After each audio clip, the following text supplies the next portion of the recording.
Alléluia. Et merci Seigneur pour notre Père, Seigneur pour Yannick. Merci pour la parole que tu as mise sur son cœur, Seigneur Jésus. Et que cette parole puisse vraiment nous faire du bien.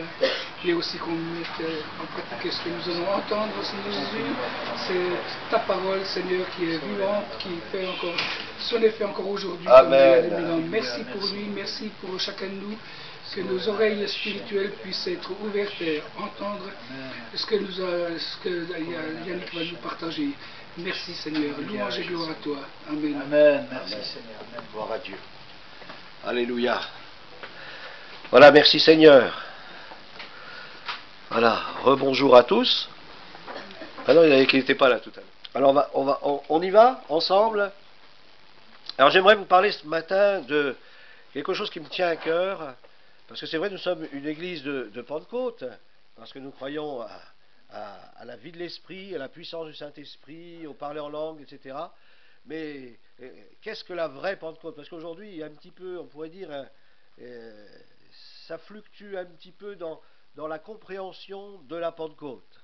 Et j'aimerais ce matin nous parler en disant la Pentecôte, ce qu'elle est vraiment, véritablement. Ce n'est pas une expérience du passé. La Pentecôte, c'est quelque chose qui est vécu au quotidien. Chaque jour, je vis la Pentecôte, c'est-à-dire je vis le renouvellement du Saint-Esprit. Je ne peux pas vivre sur une expérience que j'ai faite il y a 10, 15, 20 ans en arrière, mais j'ai besoin de marcher dans ce renouvellement pour être renouvelé dans le Saint-Esprit. La Pentecôte, c'est une promesse de Dieu, c'est une réalité, c'est ce que Jésus a dit, a promis à ses disciples, vous serez baptisés dans le Saint-Esprit. Et chaque disciple, enfant de Dieu, doit s'attendre à un moment ou à un autre à être baptisé dans le Saint-Esprit, selon l'Écriture, selon la parole du Seigneur. Et il nous faut avoir notre cœur cette soif d'aspirer, de vivre la promesse de Dieu, parce qu'elle est pour tous ceux qui sont au loin, comme disait l'apôtre Pierre, et en aussi grand nombre que le Seigneur, notre Dieu, les appellera. Alléluia, c'est formidable. Vivre la Pentecôte, chaque jour, vivre ce renouvellement. Alors on va lire ensemble ce passage des Actes des Apôtres au chapitre 2, où on pourrait dire les actes du Saint-Esprit, puisque c'est le Saint-Esprit agissant au travers des apôtres que ces œuvres ont pu être accomplies. Acte 2, verset 1er au verset 4, le jour de la Pentecôte. C'était pas avant. Vous savez que la Pentecôte, c'est déjà une fête qui était programmée, qui était dans le programme divin, dans le programme de Dieu, bien avant qu'elle intervienne, là où l'Esprit est descendu. La Pentecôte était une fête qui était célébrée par le peuple d'Israël. Dès qu'ils sont entrés dans le pays de la promesse et qu'ils ont eu les premières récoltes, Dieu avait ordonné des fêtes. Il y avait la fête de la Pâque, la fête de la Pentecôte, la fête des tabernacles. Et cette fête de Pentecôte était aussi une grande fête qui était célébrée par le peuple d'Israël. Mais cette fête avait quelque part, c'était une fête qui était prophétique, parce qu'elle annonçait quelque chose, tout comme la Pâque annonçait quelque chose. La Pâque annonçait la venue du Seigneur Jésus, lui l'agneau de Dieu qui est mort pour les péchés du monde, lui qui est mort, oui, mais il est ressuscité, nous dit l'Écriture, 3 jours après. Et la Pentecôte venait à la suite de la fête de la Pâque, c'était la venue du Saint-Esprit qui était annoncée par les prophètes de l'Ancienne Alliance. Donc ce n'est pas le jour de la Pentecôte, n'a pas existé le jour où le Saint-Esprit est descendu, mais déjà bien avant, la Pentecôte existait, parce que c'était une fête qui était prophétique. D'ailleurs, comme la fête des tabernacles est une fête qui est prophétique, et qui annonce aussi quelque chose. Mais nous allons parler de la Pentecôte ce matin. Et je crois que c'est important de se rappeler les choses qui sont tellement importantes pour nous. Le jour de la Pentecôte, ils étaient tous ensemble. Tous ensemble. Alléluia. Dans un même lieu. Dis, oui, je suis en communion avec mes frères. Ils sont à Trifouilly-les-Oies, mais je suis en communion. Non, là, ils étaient ensemble, dans un même lieu. C'est précisé. En un même lieu. Combien c'est important l'Église. L'Église, ça nous lie les uns aux autres, il y a une communion qui est là, il y a des liens qui se créent, un amour qui est là, et vous savez, lorsqu'on forme un même cœur, une même âme, un même esprit, le Saint-Esprit descend. Il y a des visitations du Saint-Esprit, et ce jour-là, le Saint-Esprit est descendu selon la promesse de l'Écriture qui était annoncée bien des siècles avant, par les différents prophètes de la parole de Dieu, en particulier du prophète Joël. Tout à coup, il vint du ciel. Alléluia. Le Saint-Esprit, il vient d'en haut. Il ne vient pas d'en bas, il vient d'en haut. Alléluia. C'est Jésus qui baptise dans le Saint-Esprit. Que son nom soit béni. Il vint du ciel un bruit comme celui d'un vent impétueux. Il y a eu un bruit. Il y a eu une sonorité. Il y a eu aussi, on a ressenti quelque chose qui se passait. C'était pas figé, mais c'était en mouvement. Le Saint-Esprit est en mouvement. La parole de Dieu nous dit dans le livre de la Genèse qu'il planait à la surface des eaux. L'Esprit Saint est en mouvement. Et il veut aussi nous animer, chacun d'entre nous. C'est la volonté de Dieu. Il veut nous conduire dans ses œuvres à lui. Un bruit comme celui d'un vent impétueux, et il remplit toute la maison. Alléluia. Alors il veut remplir ta maison ce matin. Alléluia. Il veut remplir ta maison. Il ne veut pas seulement être là dans ce local, mais il veut remplir chacun d'entre nous comme il l'a fait le jour de la Pentecôte. Il remplit toute la maison où ils étaient assis. Alléluia. Comme nous ce matin, nous sommes assis dans la présence de Dieu et le Saint-Esprit veut descendre. Alléluia. Au milieu de nous, il veut descendre dans nos cœurs. Il veut nous embraser de son feu. Et il remplit toute la maison où ils étaient assis des langues. Et ce n'est pas pour rien si c'est des langues. C'est important. Chaque mot de la parole de Dieu, de l'Écriture sainte, sont importants. Des langues. Combien c'est important? Les langues. Des langues de feu. Alléluia. Et lorsque nous sommes animés du Saint-Esprit, que nous parlons en langue, c'est comme des langues de feu qui jaillissent. Non seulement pour adorer Dieu, mais aussi pour prier, pour intercéder, pour louer, proclamer les grandeurs de notre Dieu. Alléluia. Ce sont des langues de feu. C'est tranchant, c'est affûté, c'est puissant. Alléluia. Nous n'avons pas le droit de minimiser la venue du Saint-Esprit, mais au contraire, réaliser cette grandeur. C'est quelque chose d'extraordinaire. Des langues semblables à des langues de feu. Il fait de ses serviteurs, nous dit l'Écriture, des flammes de feu. Alléluia. Sois brûlant, sois un séraphin pour Dieu, sois brûlant pour lui. Alléluia. Parce qu'il nous accueille dans sa présence. Et lorsque nous entrons dans sa présence, eh bien nous sommes enflammés de lui. Nous sommes embrasés de son feu. Que son nom soit béni. Alléluia. Gloire à Dieu. Leur apparurent séparés les unes des autres parce que c'est pour chacun d'entre nous. Chacun d'entre nous. C'est pour toi, chacun d'entre nous. C'est quelque chose qui est personnel, qui t'est donné en propre. Tu as reçu pour toi, pour ta maison, ton corps qui est devenu un temple. S'il n'y a pas la Shekinah, qu'est-ce que ce temple? Mais lorsque la Shekinah vient, lorsque le Saint-Esprit vient, le temple a une valeur extraordinaire. Une puissance de Dieu qui se manifeste. Même les prêtres et les sacrificateurs ne pouvaient entrer dans le temple tellement la gloire de Dieu le remplissait. Et je crois que lorsque tu es rempli du Saint-Esprit, le diable ne peut pas entrer dans ta vie. Alléluia. Je crois que c'est important de le réaliser. Alors soyons remplis du Saint-Esprit, comme disait l'apôtre Paul. Soyez remplis du Saint-Esprit, et pas seulement à une période de votre vie, mais chaque jour de notre vie, soyons remplis du Saint-Esprit, soyons inondés de la présence de Dieu. Et là, l'ennemi on pourra dire à l'ennemi, tu n'as rien en moi, tu n'as rien en moi, parce que j'appartiens au roi des rois. Et il a mis en moi ce témoignage, que son nom soit loué. C'est comme un sceau, hein? C'est comme un sceau sur nos vies que le baptême dans le Saint-Esprit.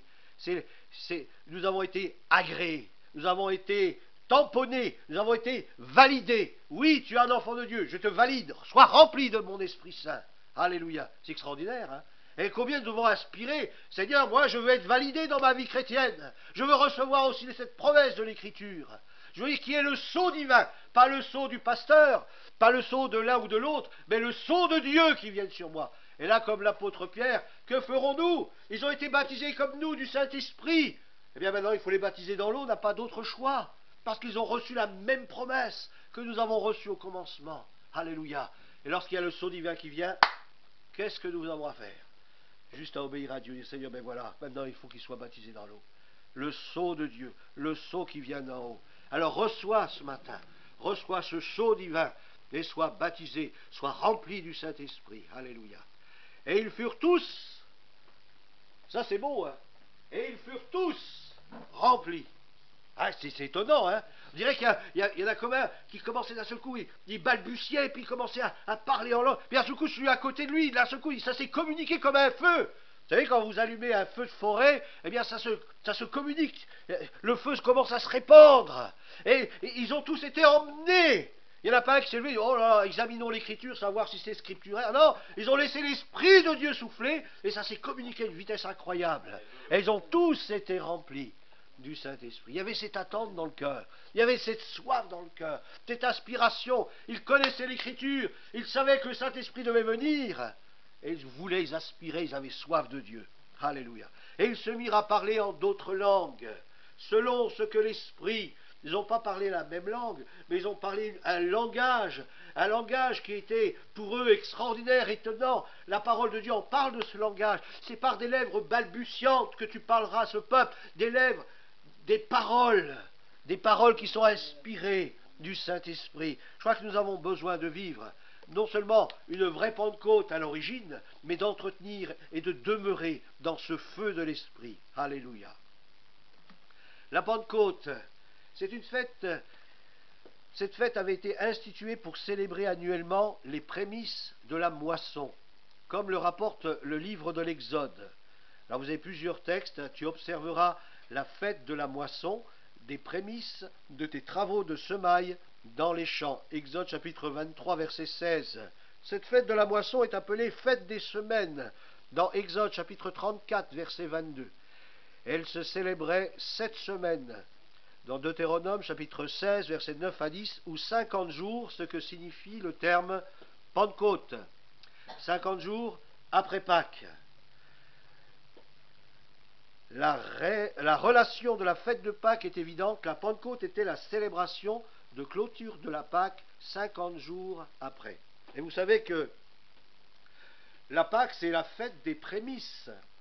Et vous avez 50 jours après, il est parlé dans des textes bibliques que chaque jour le peuple juif amenait un homère. Et il comptait le homère jusqu'au bout des 50 jours, et au bout des 50 jours, il fêtait la moisson. La fête de la Pentecôte est donc une fête qui rappelle aussi l'événement historique du Sinaï, où Dieu a conclu une alliance. Lorsque vous lisez l'Écriture, vous retrouvez ce texte, et c'est lorsque Moïse est monté sur la montagne et où il a reçu les tables de la loi, c'était dans la Pentecôte, la fête de Pentecôte. Et il conclut une alliance avec le peuple hébreu et il lui a été donné la loi. Pâques, qui est l'acte fondateur, la croix, le don de l'agneau pur et sans tache, le Christ Jésus. Pentecôte, c'est la venue de l'Esprit Saint, du Saint-Esprit, qui vient avec la parole confirmée par son onction. Notre ministère, nous sommes complets pour servir. Tant que nous n'avons pas reçu le Saint-Esprit, nous sommes comme incomplets. Il nous manque un revêtement de puissance. Vous savez que dans le temple, les ustensiles, il y avait une onction qui venait sur ces ustensiles. Il ne suffisait pas simplement d'avoir un temple, mais il fallait aussi qu'il y ait une onction. Il fallait que le temple soit oint. Et Dieu veut oindre le temple que nous sommes pour que nous puissions entrer dans notre service. Tant qu'il n'y a pas l'onction, nous ne pouvons pas entrer dans notre service. Et c'est pour cela, vous comprenez maintenant pourquoi Jésus a dit à ses disciples, restez à Jérusalem, attendez le Saint-Esprit, et après, vous irez par tout le monde prêcher la bonne nouvelle à toute la création. Alléluia. Parce qu'ils n'avaient pas encore été investis du ministère. Ils avaient reçu une vie nouvelle, mais ils n'avaient pas encore été investis du ministère, et ils l'ont été le jour de la Pentecôte, où ils ont été revêtus, où ils ont été oints, et puis là ils sont allés. Et là la puissance de Dieu s'est manifestée au travers de leur témoignage. Pourquoi la venue du Saint-Esprit? Bien pour convaincre. La Bible nous dit, dans Jean chapitre 16, c'est Jésus qui en parle, il dit cependant, je vous dis la vérité. Croyez que Jésus ne puisse pas dire la vérité? Alors, lorsque Jésus parle, combien c'est important de se mettre à l'écoute, d'ouvrir nos oreilles. Seigneur, qu'est-ce que tu veux dire? Qu'est-ce que tu as à nous dire? Et le Seigneur nous dit dans ce texte, il vous est avantageux que je m'en aille. Car si je ne m'en vais pas, le consolateur, ou le défenseur, moi je préfère le mot défenseur, le défenseur ne viendra pas vers vous. Mais si je m'en vais, je vous l'enverrai. Alléluia. Et où est Jésus? La Bible nous dit qu'il est assis sur le trône. Il est là-haut dans les lieux célestes. Alléluia. Et il nous a envoyé le Saint-Esprit. C'est lui qui a donné le Saint-Esprit. Comme le dit ce texte, il vous est avantageux que je m'en aille, parce que là je vais vous envoyer le Saint-Esprit. Et le Saint-Esprit est venu le jour de la Pentecôte. Et quand il sera venu, il convaincra le monde. Il convaincra le monde. Ne cherche pas à convaincre les autres, mais laisse le Saint-Esprit convaincre. Aie confiance dans le Saint-Esprit. Il a été donné à l'Église pour travailler avec l'Église, et il veut travailler avec toi, mais laisse-le lui convaincre les cœurs et les conduire au salut. C'est lui qui donne les révélations de Jésus-Christ crucifié. C'est par le Saint-Esprit que nous recevons des révélations de Dieu. Eh bien, il convaincra le monde en ce qui concerne le péché, et nous avons besoin d'être convaincus de péché. Pour venir à Jésus, il faut être convaincu de péché. Ce n'est pas simplement demander pardon à Dieu, mais à un moment donné, il faut que cette demande de pardon, ce repentir, il aille beaucoup plus profondément dans notre vie. Et puis là, qu'il y ait comme des larmes, comme des cris, « Seigneur, sauve-moi! Je réalise que je suis perdu.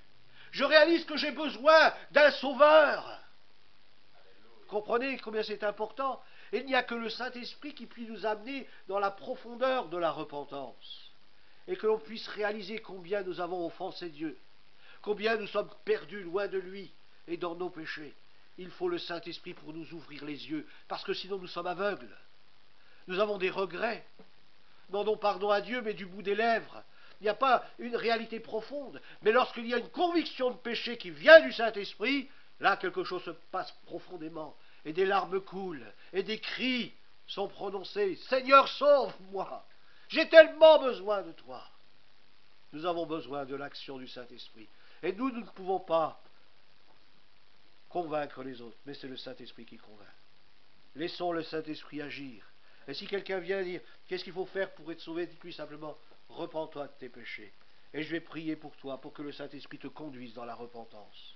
Et puis là, le Saint-Esprit va conduire cette personne à réaliser l'ampleur de sa perdition. Et là, une véritable nouvelle naissance aura lieu. Alléluia. Alors, il convaincra de péché, de justice et de jugement. Pourquoi la venue du Saint-Esprit? Pour créer une nouvelle humanité. Nous sommes une nouvelle humanité. C'est extraordinaire, hein? Nous sommes une nouvelle création, une nouvelle humanité. Dans Jean chapitre 3, verset 3, Jésus lui répondit, c'est à Nicodème qu'il parle, un religieux, quelqu'un qui connaît bien la Bible, quelqu'un qui a étudié l'Écriture, qui a approfondi les Écritures, et dit, Jésus, en vérité, je te le dis, Nicodème, avec toute ta connaissance, tout ce que tu peux savoir, c'est bien tout ce que tu sais, mais à quoi ça te sert d'avoir tant de connaissances? Et Jésus lui dit, si un homme ne naît de nouveau, il ne peut voir le royaume de Dieu.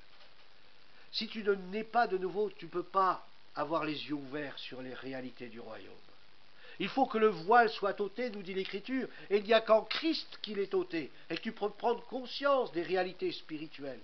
Tant que tu n'as pas vécu cette nouvelle naissance, tu es comme aveugle, et tu ne comprends pas les choses de Dieu, pour toi elles sont une folie. Il faut une révélation, la révélation de Dieu, qu'elle vienne percuter notre cœur et nous conduire dans une nouvelle naissance pour que nos yeux s'ouvrent et que nous prenions conscience des choses de Dieu et que nous les comprenions. Et plus loin, Jésus, il fait encore plus pénétrer le message dans le cœur de Nicodème et il lui dit, si un homme ne naît d'eau et d'esprit, il ne peut entrer. Tu ne peux pas entrer dans le royaume de Dieu si tu n'es pas né de nouveau. Rendez compte? Il faut naître de nouveau. On ne peut pas adhérer à un mouvement évangélique en disant je suis sauvé. Je ne veux pas être baptisé dans l'eau comme mes parents en disant je suis sauvé. Il nous faut faire une rencontre personnelle. Il faut vivre une véritable nouvelle naissance. Il faut naître d'en haut. Sinon tu ne peux pas entrer. Tu ne peux pas entrer avec ton certificat de baptême. Ce n'est pas ça qui nous fait entrer dans le ciel. Ce qui nous fait entrer dans le ciel, c'est parce que je suis né de nouveau. C'est parce que je suis né d'en haut. Parce que j'ai fait une rencontre personnelle avec Dieu. Et je sais que je suis sauvé. Ce n'est pas quelqu'un qui me l'a dit. Je le sais. Je suis sauvé. Il a mis dans mon cœur une pleine assurance. Et le Saint-Esprit, il rend témoignage à mon esprit qui a été régénéré, que je suis un enfant de Dieu. Si mon esprit n'a pas été régénéré, comment le Saint-Esprit peut me dire que tu es un enfant de Dieu? Il faut avoir l'esprit régénéré. Et l'esprit est régénéré au contact de la parole vivante de Dieu. Lorsque nous entrons au contact de la parole, quelque chose se passe par la puissance du Saint-Esprit. Nous naissons d'en haut, et là nous voyons les choses comme Dieu les voit, les réalités spirituelles, nos yeux s'ouvrent, et là il y a une soif de lire la Bible qui est extraordinaire. Oh, la parole, je la dévore, parce que je vois en elle toutes ces richesses, tout ce qui est écrit, ça me fait du bien, ça m'encourage, ça me fortifie. Et je peux entrer dans les promesses de Dieu, je peux les expérimenter, les vivre, comme le baptême dans le Saint-Esprit. Si je ne suis pas né de nouveau, je ne peux pas recevoir le baptême dans le Saint-Esprit. Il me faut naître d'en haut pour recevoir le sceau divin, ce baptême dans l'Esprit Saint. Vous avez une place à la table du roi, alléluia. Il nous fait entrer à sa table. Comme on l'a dit ce matin au travers de la Sainte Seine, c'est pas simplement s'approcher du pain et du vin, mais venons à la table du Seigneur. Et le Seigneur, il est le roi. Il est le roi des rois. Et mon frère, ma sœur, toi qui es né de nouveau, toi qui as accepté Jésus dans ta vie, toi où le voile a été ôté, où un jour tu as été conduit dans la repentance, où tu as expérimenté les choses d'en haut, eh bien tu as une place qui t'est réservée. Vous savez, quand vous entrez dans les mariages, sur les chaises ou sur la table, il y a des petits papiers en disant « Voilà votre place, vous devez vous asseoir ici ». Eh bien dans le royaume de Dieu, ton nom est écrit dans le ciel, mon frère, ma sœur. La Bible nous dit qu'il est écrit dans le livre de vie, alléluia. Et tu as une place à la table du roi des rois, du Seigneur, alléluia. Que son nom soit béni. Pourquoi la venue du Saint-Esprit? Bien pour nous faire connaître les réalités du royaume, puisque l'Esprit nous conduit. Dans Jean chapitre 16, verset 13, quand le défenseur sera venu, c'est pour ça que je préfère le mot défenseur, le Saint-Esprit vient défendre la parole, il vient manifester l'authenticité de la parole de Dieu, il vient confirmer cette parole par des signes, des prodiges, des miracles et des guérisons. Il est le défenseur de la parole de Dieu. Ce que la bouche a dit, le Saint-Esprit l'accomplit. Alléluia. Que son nom soit loué. Alléluia. Il vous conduira dans toute la vérité. Il ne va pas vous conduire dans n'importe quoi, mais le Saint-Esprit va nous conduire dans toute la vérité. C'est pour ça qu'il y a une soif de lire la parole de Dieu. Et puis là, l'Esprit nous parle. Le Saint-Esprit nous révèle des choses, des trésors cachés dans l'Écriture, et qui nous font tellement de bien. Alléluia. Il veut nous conduire dans la parole. Il veut nous conduire dans la vérité. Jésus est la parole. Jésus est la vérité. 1 Corinthiens 2,10 « Or c'est à nous que Dieu a révélé, pas aux autres, mais à nous, à ses enfants, à ceux qui ont été rachetés, à ceux qui ont été lavés, purifiés par le sang de l'agneau, à ceux qui sont nés de nouveau. Il nous révèle les choses cachées. Il nous les a révélées par le Saint-Esprit. Et le Saint-Esprit est venu aussi pour nous révéler des choses que nous ne connaissions pas, des réalités spirituelles, et qui nous font du bien, des choses que nous ne comprenions pas avant, parce que nous étions aveuglés. Mais là, le Saint-Esprit, au travers de la nouvelle naissance, il nous révèle ces choses. Dans le psaume 119, verset 130, il nous dit « La révélation de tes paroles ». La parole de Dieu, elle a besoin de nous être révélée. Comprenez? Ce n'est pas en lisant la Bible que je vais comprendre, mais c'est avec l'action de l'Esprit que je vais comprendre ce qui est écrit. La combinaison de l'Esprit Saint et de la parole de Dieu, combien c'est important. Et la révélation des paroles du Seigneur, eh bien, elle donne de l'intelligence, même aux simples. Même à ceux que l'on considère comme des gens moindres ou pas très instruits. Mais lorsque c'est le Saint-Esprit qui nous conduit dans la parole et que la parole, elle nous est révélée, on devient sage et intelligent. Et on peut impressionner les gens de ce monde qui ne connaissent rien aux choses de Dieu parce que c'est voilé à leurs yeux.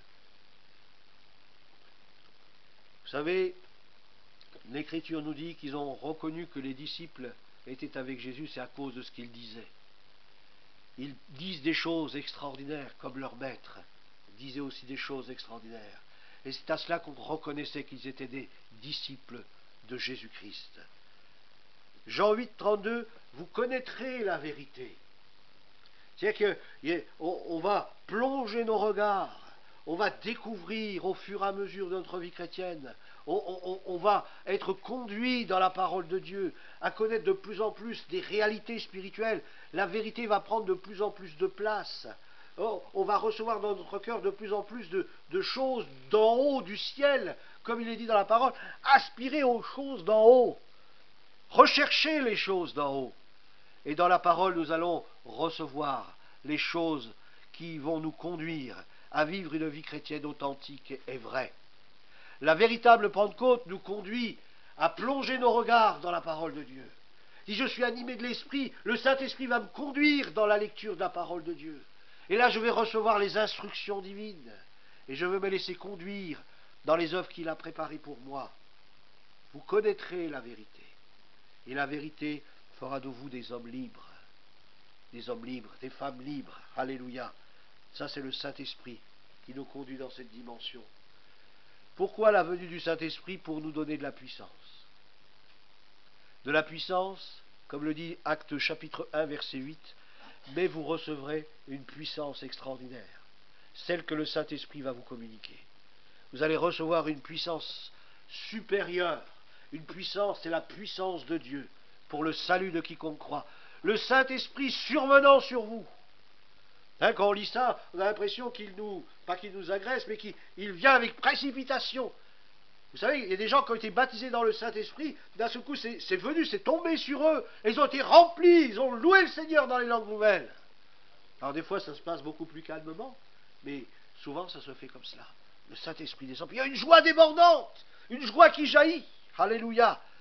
Vous recevrez une puissance, le Saint-Esprit survenant sur vous, cette onction qui vient sur nous. Vous savez, l'onction, elle n'est pas faite pour rester sur nous, mais elle est faite pour pénétrer, pour nous pénétrer.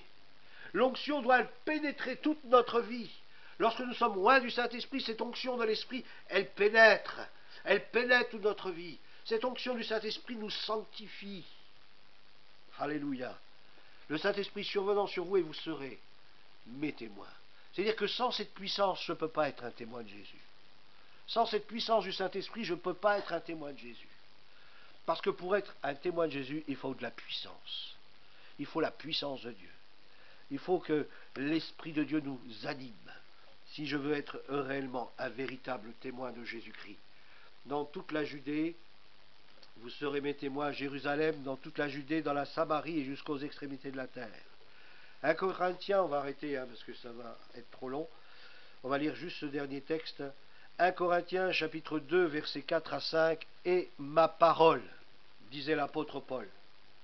Et vous savez que l'apôtre Paul c'était un érudit, quelqu'un qui connaissait bien l'écriture. Il était élevé au pied de Gamaliel. Gamaliel était un homme qui était un érudit de son époque, un enseignant hors pair.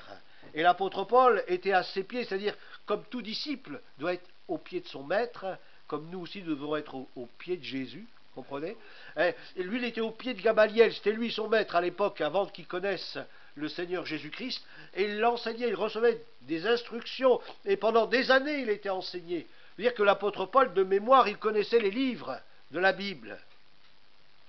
Mais il dit dans ce texte, « Et ma parole et ma prédication ne reposaient pas sur des discours persuasifs de la sagesse. » Parce qu'il pouvait annoncer avec un discours persuasif, essayer de vous convaincre avec des arguments, avec une certaine sagesse humaine. Il aurait pu le faire, parce que c'était un érudit, quelqu'un qui connaissait bien l'Écriture.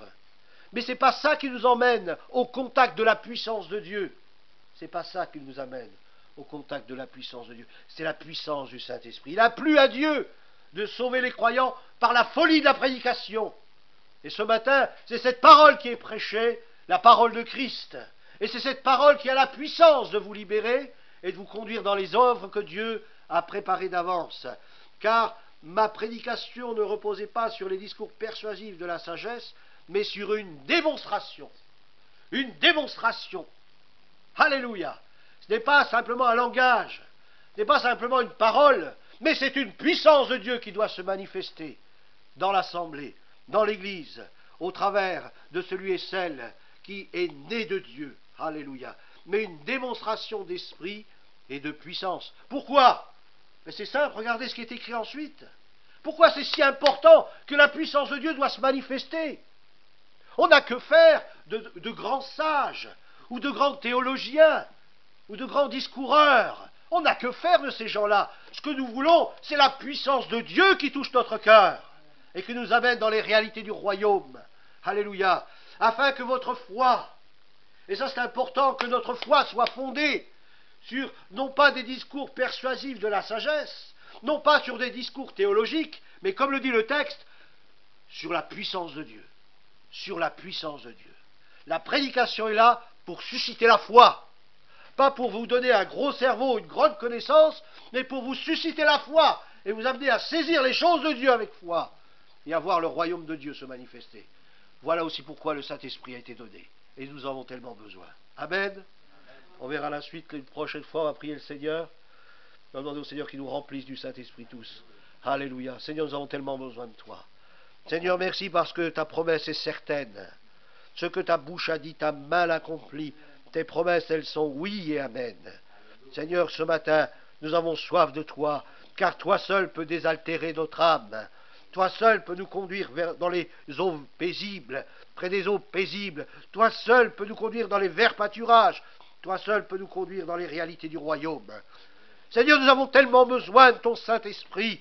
Seigneur, viens nous visiter, nous renouveler encore ce matin, afin que nous puissions te servir au travers de la puissance de ton Saint-Esprit, et que des signes, des prodiges, des miracles et des guérisons puissent se manifester au travers de notre témoignage, car c'est à toi que nous appartenons. Tu nous as scellés de ton sceau, nous sommes à toi, nous sommes ta propriété. Seigneur, utilise-nous là où tu nous as placés, et que cette onction déborde nos vies, et se répande autour de nous, et que des malades soient guéris, sans que pour cela nous ayons besoin de leur imposer les mains, mais simplement par notre présence, au travers de cette onction débordante, qu'ils puissent aussi être touchés, et qu'autour de nous, nous puissions voir des signes, des prodiges, des miracles, des guérisons, que les démons nous craignent, et qu'ils fuient loin de nous. Nous lions opposition satanique et nous proclamons le nom de Jésus-Christ, la puissance du nom de Jésus. Merci Seigneur pour ton Saint-Esprit, bien qu'il repose en nos vies, et qu'il glorifie ton nom, le nom de Jésus-Christ. Amen. Amen.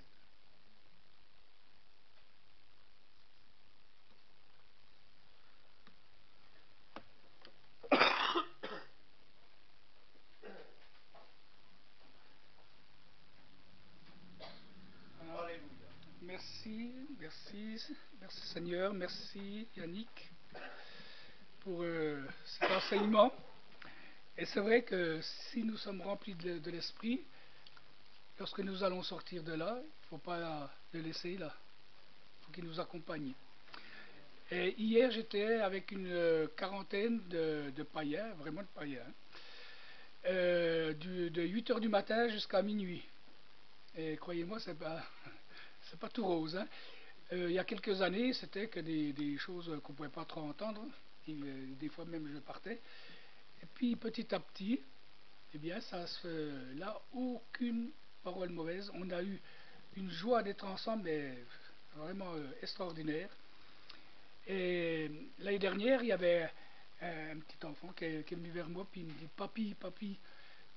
Puis c'était, je ne l'avais encore jamais vu, c'était le petit-fils de mon frère, qui me ressemble beaucoup. Puis il m'a pris pour son grand-père. Et il ne voulait pas en démordre. « Papi, je t'aime ». Je disais « Mais moi aussi je t'aime ». « Oui, mais moi je t'aime beaucoup, beaucoup ». Ah bon, voilà. Et puis sa mère « Non, c'est le frère de ton papi ». « Non, non, non, non, c'est mon papi. Puis ma mamie, elle est où ?» Je dis « Ben, voilà, voilà. » Et cette année, au bout d'un an, il a bien grandi, puis il est bien virulent. Il me voit « Papi !» là qui court. De nouveau, il dit « Papi, mais t'as pas amené mamie ?» Ben, je dis « Non. » Puis sa mère « Mais non, c'est pas ton papi, c'est mon papi. » Et puis, alors il me dit « Tu sais, moi je te connais, parce que la plage, parce qu'il a vu cette année mon frère, quoi, son vrai papi, au bord de la plage, et il s'est rappelé de ça, voilà. Il m'avait vu sur la plage. Puis il dit « Non, il ressemble à ton papi, il a la même voix, mais il n'a pas la même couleur de peau. » Parce que lui, il est noir. Il est tellement bronzé qu'il est tout noir. Non, non, non, non, c'est mon papi. Puis alors, il a toute la journée et toute la soirée, il était accroché à moi. Et il m'a montré tout ce qu'il avait gagné à la pêche, tout ça. Je l'ai pris en photo et tout. Et puis après, il me cherchait partout, parce que des fois, j'étais un peu plus loin. Oui, il est mon papi, oui, il est mon papi. Mais c'est pas ton papi, c'est mon papi. Voilà. Alors, après, à table, on est à table, puis elle me dit, j'ai dit, mais c'est quand même, c'est fou hein, quand même. Puis je voulais qu'elle dise quelque chose, quoi. Puis elle me dit, ah oui, mais son vrai papi, il n'est pas comme toi. Parce que toi, je ne sais pas, mais il y a quelque chose en toi que ton frère n'a pas du tout. Et lui, ben, c'est ce qu'il ressent sur moi, parce que son papy, des fois, il l'envoie balader. Il dit, ah, laisse-moi tranquille, parce qu'il est quand même ouais, bien. Et du coup, eh bien, elle, puis mes sœurs aussi, tout ça, ils ont dit, ah ben oui, mais Christelle, il a quelque chose, voilà. Il est calme, enfin, il y a quelque chose voilà. Donc, il n'y a même pas besoin de dire, oui, je suis chrétien, je suis ça. L'Esprit de Dieu respire, il doit respirer, il doit être, sortir de nous, on doit transpirer le Saint-Esprit, voilà. Et inonder ceux qui sont autour de nous. Et il n'y a eu aucune parole, aucun juron, rien, pas d'histoire, que des petites histoires, mais vraiment marrantes, mais vraiment bien. Et j'ai dit, ah, mais ça, vraiment, cette journée, c'était, puis elle dit, ah ben nous, on est tellement contents d'être tous ensemble. Et puis il y avait la paix, quoi, la paix, voilà. Qui ne connaissent pas en temps normal. Et ça, c'est important. Quand il y en a un seul, hein, il y a avec moi. Parce qu'il n'y a aucun qui croit en Dieu, rien du tout. Eh bien, juste un vaut plus que 1000. Si, donc, on doit, bien oui, avoir le Saint-Esprit en nous, le chercher, si on ne l'a pas, le rechercher fortement. Il dit d'ouvrir sa bouche et il nous remplit. Il remplit notre bouche, il la remplit. Et c'est bien d'avoir des expériences comme ça. On pourrait passer à côté, dire oui, bah ça c'est un gosse, hein, voilà, il ne sait pas ce qu'il dit réellement, quoi. Mais à travers cet enfant, 2 années de suite, eh bien, il se sert de tout. Et merci Seigneur, qu'il puisse nous utiliser toujours, partout où on est, puis de faire attention aussi. Des fois, il peut sortir des choses qu'on ne voudrait pas, mais on ne peut pas les rentrer de nouveau. Ils sont sortis. Voilà, alors dimanche, déjà mercredi, hein, ici à 8h, dimanche, c'est un frère qui vient de la porte ouverte. Alors, persécuté de la porte, oui, porte ouverte, je vois bien. Même avec des lunettes, je vois pas, moi. D'accord, merci. Voilà. Alors, le frère, comment il s'appelle, non? Mais il va parler de l'Inde. De l'Inde, d'accord, eh ben, on va parler hindou. Il va sûrement vous montrer des photos, un petit film, et après il va donner un message. D'accord. Il va faire un temps sûrement de prière pour l'église persécutée, d'accord. Puis il vient d'où alors? D'Alsace. D'Alsace, là c'est par là. Non, c'est pas là. Il y a Villers par là, non? Ouais, par là-bas. Ouais. Il m'a dit, mais. Non, eh ben, c'est du bon. J'espère qu'il va venir, sinon préparez quand même un message. Hein. Ah bon? Jamais, parce qu'il te l'a pas dit. Il m'a envoyé un mail de confirmation, mais tu sais, il faut toujours être prêt. Michel, t'es prêt, hein? Ouais. Bon, un peu qu'il a dit. Ouais, tu feras la deuxième moitié. Ouais. Voilà, sinon on a bien passé un beau dimanche. Et puis, ben, que le Seigneur nous bénisse, intervienne, qu'on avance, qu'on ne reste pas sur place et qu'on ne recule surtout pas. Voilà. Voilà. Voilà. Ce matin, c'était spécial, mais c'est toujours spécial avec le Seigneur. Hein. C'est à nous de le laisser agir. Ce matin, c'était vraiment formidable. Pourtant, on n'est pas beaucoup, mais justement, c'est là. Il y a des fois, on dit on est tellement peu, est-ce qu'il est là? Est-ce qu'il ne va pas partir? Parce qu'il se dit, bon, ben, je vais aller ailleurs. Hein. Parce qu'il y a des fois des prédicateurs qui disent, ben, vous êtes combien? Vous dites, ben, on est une quinzaine. Oui, mais bon, je ne vais peut-être pas aller jusque là, ben, chez vous là pour 15 têtes. Alors, mais Samuel, je me rappelle, il disait toujours, même s'il y en a 3, moi j'y vais. Hein, puis ça, il faisait rien du tout. Hein. Il était à l'aise. Bon, maintenant, il a trop de travail pour le faire, mais c'est là qu'on voit aussi le nombre. Bien sûr, on est bien content quand c'est bien plein. Hein. Mais ça va être bien plein. Quand on sera là-bas dans le temps. Mais c'est déjà plein. Regarde, tu les vois pas, mais il y en a. Ouais. Là, il y a plein d'anges. Des anges, là. Oh là là. Bon, ça y est, béni. Et si quelqu'un encore a besoin de prière, eh bien, nous sommes là pour prier. Comme il est dit dans la parole.